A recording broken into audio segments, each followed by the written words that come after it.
बांग्लादेश इन दिनों सिर्फ राजनीतिक उथल पुथल से नहीं गुजर रहा, बल्कि इतिहास के एक ऐसे मोड़ पर खड़ा है जिसने पूरे देश की रफ्तार थाम दी है।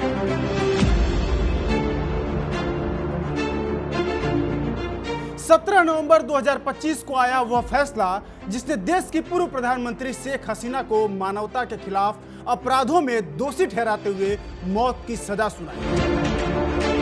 यह सिर्फ एक अदालती फैसला नहीं था, यह बांग्लादेश की सत्ता, न्याय, लोकतंत्र और राष्ट्रीय पहचान सबके लिए एक कसौटी का क्षण बन गया। वह अदालत जिसे कभी उनकी ही सरकार ने सक्रिय किया था, आज उनकी राजनीतिक विरासत को कटघरे में ला खड़ा करती है।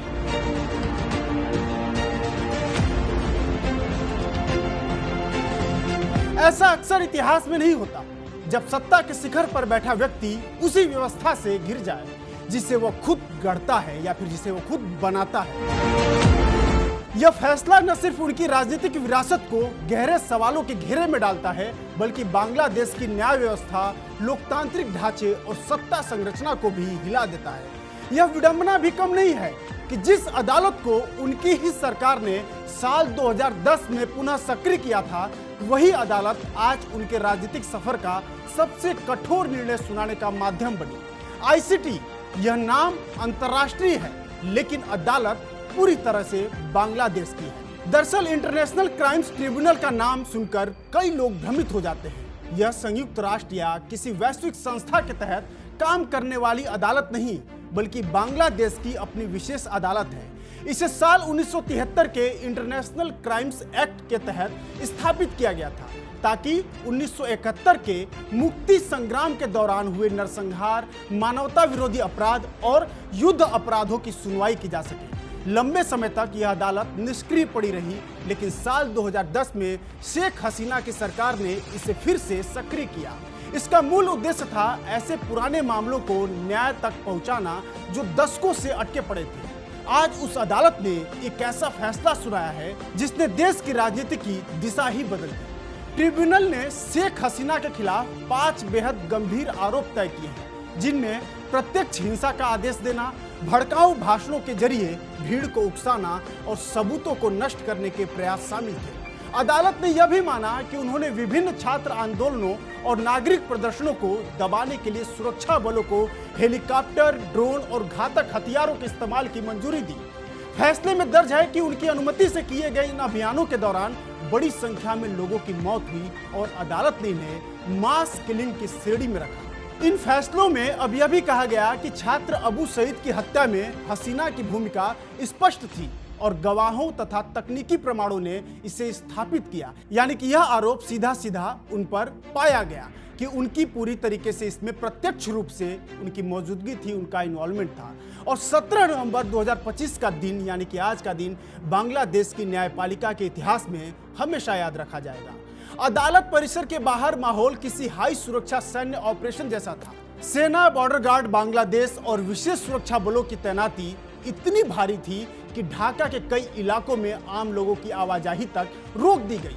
अदालत के अंदर 3 जजों की पीठ, जस्टिस मोहम्मद गुलाम मुर्तजा मोजुमदर, जस्टिस मोहम्मद शफीउल आलम महमूद और जस्टिस मोहम्मद मोहितुल एक अनाम चौधरी ने फैसला पढ़ते समय अदालत की हवा तक भारी कर दी थी। और उनका फैसला आया कि शेख हसीना और पूर्व गृह मंत्री असदुज्जमान खान कमाल को फांसी की सजा सुनाई गई, जबकि पूर्व पुलिस प्रमुख चौधरी अब्दुल्ला अल ममून को सरकारी गवाह बनने के कारण केवल 5 साल की सजा दी गई। अदालत ने दोनों दोषियों की संपत्तियां जब्त करने और पीड़ित परिवारों को मुआवजा देने का भी आदेश दिया है। इस ट्रायल की शुरुआत दरअसल होती है 1 जून 2025 को, और यह आधुनिक दक्षिण एशिया के सबसे बड़े मुकदमों में से एक बना। अभियोजन पक्ष ने 8747 पन्नों की सामग्री पेश की, जिनमें गवाहों के बयान, वीडियो फुटेज, ऑडियो रिकॉर्डिंग और इंटरसेप्ट कॉल और डिजिटल सबूत शामिल थे। कुल 54 गवाहों ने कोर्ट में बयान दिए। इनमें सबसे महत्वपूर्ण था पूर्व पुलिस प्रमुख ममून का बयान, जिन्होंने सरकारी गवाह बनकर कई गुप्त घटनाओं का विवरण अदालत में पेश किया। इन सबूतों में वह ऑडियो क्लिप भी शामिल था जिसमें हसीना कथित रूप से यह कहती हुई सुनी गई कि मुझे 227 मामलों में मुकदमा दर्ज है, इसलिए मेरे पास 227 लोगों को मारने का लाइसेंस है। यह बहुत बड़ा बयान था और यही क्लिप अभी वायरल हुई जो कोर्ट तक पहुंची और फॉरेंसिक जांच में इस रिकॉर्डिंग की सत्यता की पुष्टि हुई और अदालत ने इसे निर्णायक सबूत माना, क्योंकि इससे पहले यह भी कहा जा रहा था कि यह जो ऑडियो था ये AI जनरेटेड है, लेकिन जांच में यह पाया गया कि यह कोई AI जनरेटेड ऑडियो नहीं था, बल्कि यह शेख हसीना यानी कि पूर्व प्रधानमंत्री जो बांग्लादेश की थी उनकी ही यह आवाज थी। इसलिए उन पर आरोप और भी ज्यादा गंभीर हो जाते हैं और फैसले के तुरंत बाद शेख हसीना की प्रतिक्रिया भी उतनी ही तीखी थी। उन्होंने इस पूरे मामले को राजनीतिक षड्यंत्र बताया, जिसका उद्देश्य अवामी लीग को कमजोर करना और आगामी चुनाव से पहले विपक्ष को ताकत देना है। उनका कहना है कि वर्तमान सरकार के पास असली जनादेश नहीं है और यह अदालत भी राजनीतिक दबाव में काम कर रही है। कई मानवाधिकार संगठनों ने भी ट्रिब्यूनल की प्रक्रियाओं की पारदर्शिता पर सवाल उठाए हैं। कुछ अंतर्राष्ट्रीय एजेंसियों ने इसे राजनीतिक मुकदमा बताकर वैश्विक समुदाय से हस्तक्षेप करने की मांग की है। आपको बता दें कि शेख हसीना सबसे लंबे समय तक बांग्लादेश की प्रधानमंत्री रही। वह दुनिया की पहली ऐसी महिला नेता हैं जो सबसे लंबे समय तक किसी देश की प्रमुख रही। साल 2024 में एक उग्र जन आंदोलन के बाद उन्हें अपना देश छोड़ना पड़ा। इसके बाद उन्होंने भारत में शरण ली, लेकिन आपको बता दें कि यह पहली बार नहीं था जब शेख हसीना को अपने देश से भागकर भारत में शरण लेना पड़ा। इससे पहले जब उनके पिता की हत्या हुई थी तब भी उन्होंने भारत में पनाह ली थी। उनके बच्चों ने यही के स्कूलों से और कॉलेजों से पढ़ाई की और कभी शेख हसीना को दुनिया की सबसे शक्तिशाली महिलाओं में से एक माना जाता था। वो फोर्ब्स पत्रिका की 2020 में दुनिया की 100 सबसे शक्तिशाली महिलाओं की सूची में थी। 39वें स्थान पर वो सूची में थी और साल 2018 में वे 26वें और साल 2017 में 30वें स्थान पर थी और आज खुद की बनाई हुई सत्ता और सिस्टम की गिरफ्त में है। आपको बता दें कि साल 2024 में जब बांग्लादेश में हिंसा भड़की थी, हजारों लाखों की संख्या में युवा लोग सड़क पर थे और यहां तक कि संसद पर भी उन्होंने हमला बोला और उसके बाद एक अंतरिम रूप से नई सरकार का वहां पर गठन किया गया, जिसके बाद लगातार इस सरकार पर भी वहां पर कई सवाल लगातार उठे हैं, क्योंकि जब से मौजूदा सरकार जो बांग्लादेश में है, जब से सरकार बनी है, तब से लगातार वहां पर अव्यवस्थित घटनाक्रम और खास तौर से हर दूसरे या तीसरे महीने में ऐसे कई ढेर सारे मुद्दे आए हैं जो हिंसा से संबंधित हैं और साथ ही साथ मौजूदा सरकार की अव्यवस्था और भ्रष्टाचार को भी उजागर करते हैं। यानी हम ये कह सकते हैं कि बांग्लादेश में साल 2024 के बाद से ही लगातार वहां पर अव्यवस्था है, वहां मौजूदा हालात सही नहीं है। लेकिन इन सब के बीच बांग्लादेश की पूर्व प्रधानमंत्री शेख हसीना पर आया यह फैसला एक बार फिर से